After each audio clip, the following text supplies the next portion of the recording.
Hey everyone, and welcome back to Joey's Retro Handhelds. I'm Joey, and today we're going to do something a little bit different. I'm actually going to be reviewing a controller.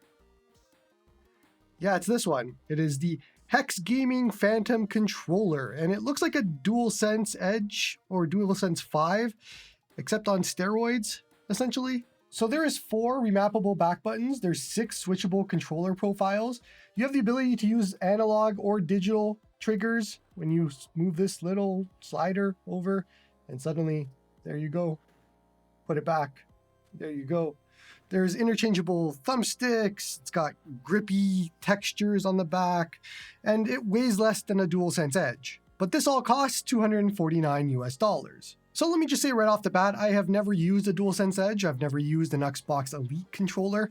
I've always made do with the regular normal controllers that come with the system. So the DualSense and the Xbox controller, and the Xbox controller has always been my favorite controller. It has the best compatibility with every operating system. You just plug it in, it works, or you do Bluetooth, it works. Everything recognizes an Xbox controller for video games and all that sort of thing. So I've never really dived into the high-end controller market. This is my first time looking at something like that. So I have to say it was a bit surprising to get this controller and seeing how much is just customizable and what you can do with it.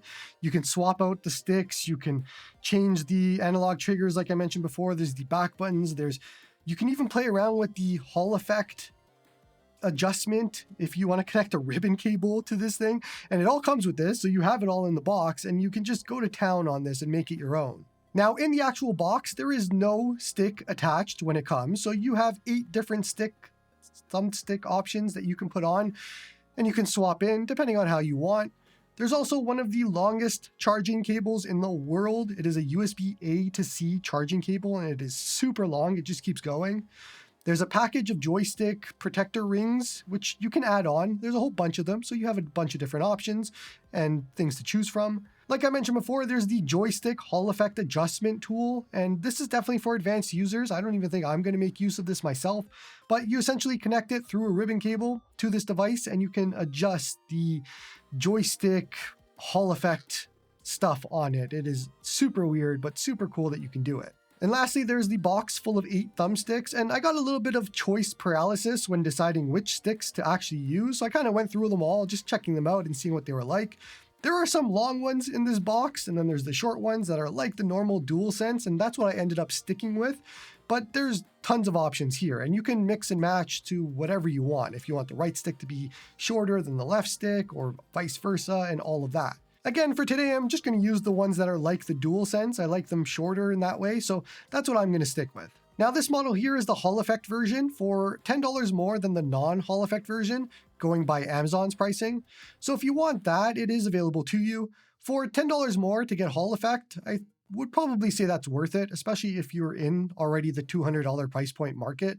Just spend the extra $10 and get Hall effect with it. But honestly, there's a lot here. There is so much that might be confusing to a normal person that maybe just wants a regular controller, but maybe better than the DualSense. They want to go a step above, and so you would look at something like this or the DualSense Edge, and there's just a ton of features. There's no manual in the box either, so it doesn't really tell you what to do, but they do have it on the website.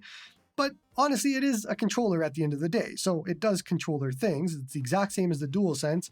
You pair it the same way, you can connect everything the same way. It is all the exact same. So if you've been using a DualSense, you know what to expect here, just with the addition of a whole bunch more. On the back, we have the triggers, and once again, you can do whatever you want with them.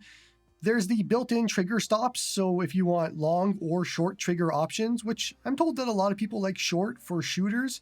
I'm kind of an old guy. I like pushing that analog trigger all the way down just to feel like it is a normal sort of gun, I guess, in those types of games.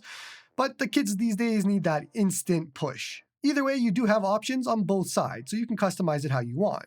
The back also has 4 buttons, and there's 6 remapping profiles that you can change up on the fly. I'm going to chalk this up to a lot of features that I'm sure some people want, and maybe even I've wanted in the past, if I could remember a time, but I just can't, for the life of me, think of why I would want to use one of these, but I'm sure you can think of something. But I think my favorite part about this controller is the entire grip, or the feel in the hands. The device just sticks to you. It's the nicest way possible, and it's extremely grippy, and that I enjoy. The actual DualSense is a polar opposite. The plastic is nice, but it is more slippery in nature. I enjoy both in different ways, but I like the grip a lot more. It is very, very comfortable, and I really appreciate that, as comfort is a #1 priority to me when it comes to a controller. Now, the Phantom does work with different systems, the PS5, of course, and surprisingly, some PS5 accessories. It does seem to charge via the charging stand that I actually have for my PS5 controllers. Otherwise, it seems to work in games as well, and tested in Astrobot. It has all of the same features that you'd expect from a DualSense, but a lot more, so just going with the theme. On mobile, through Bluetooth, it connects, and you can use it as a DualSense controller as well. That also means for PS Remote Play, the actual official app, it actually does work on Android.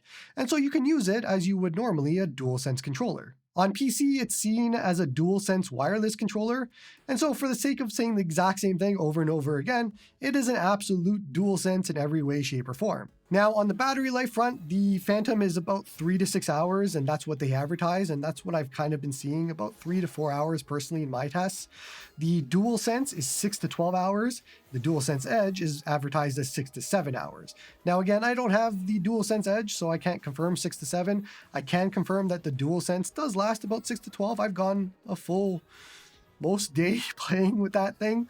So this is a little on the low end for battery, which you wouldn't want to see for a premium product. If anything, it should be better. Although I could see why it would get heavier if you added a bigger battery, but it's still not great to see that you're giving up something when you're paying more. There's not a lot to say about a controller, I guess. It feels like a good controller to me. I don't know about long-term reliability and all that sort of thing, but I think if you're looking in that $200 price point market and you're looking at the DualSense Edge and you're comparing it to this, again, I've never had the DualSense Edge, can't really do that comparison. I will say there's a lot that's good here, like we mentioned before. If all of those features matter to you, the ability to change the triggers on the back, the ability to customize the joystick adjustments, the ability to swap out joysticks, all of that stuff, if that's what you're looking for, then yeah, I mean, this is a good controller to me, just probably a bit more expensive than I would want a controller like this to be. And of course, you get a case with it, you get some accessories and all that. But I mean, at the end of the day, I think if you're going to spend $200 US, you want the battery life to be great. You want the entire controller to be an improvement in many different ways. And I think a lot of that is here, but maybe not for everybody. So I think this is going to be falling under that niche use case scenario where the people who know that they want something like this probably know that they want something like this, and everybody else won't be swayed by a fancy new controller. So now that I've played with it a little bit more, would I purchase one myself? And I don't think the answer is yes, personally. But I'm also not the target market for this. I don't need the extra additions that this offers. The 4 buttons on the back I would never use. The little swapping trigger thing I'd probably use maybe once or twice. All that sort of thing just doesn't jive with me, but if that's what you're looking for, then sure, yeah, this is a good controller. It does what it says it does, it works in everything that I've found it to work in, and it feels great and it's comfortable. And I'll probably be using this myself going forward, but again, entirely different when you get something for review compared to purchasing it yourself. And that's kind of the distinction I'm trying to make here, and up to you. If you want to purchase one, then yeah, check out the link in the description and check them out.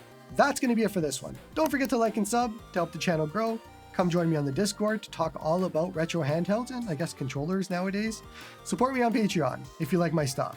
And hope you all have a good one.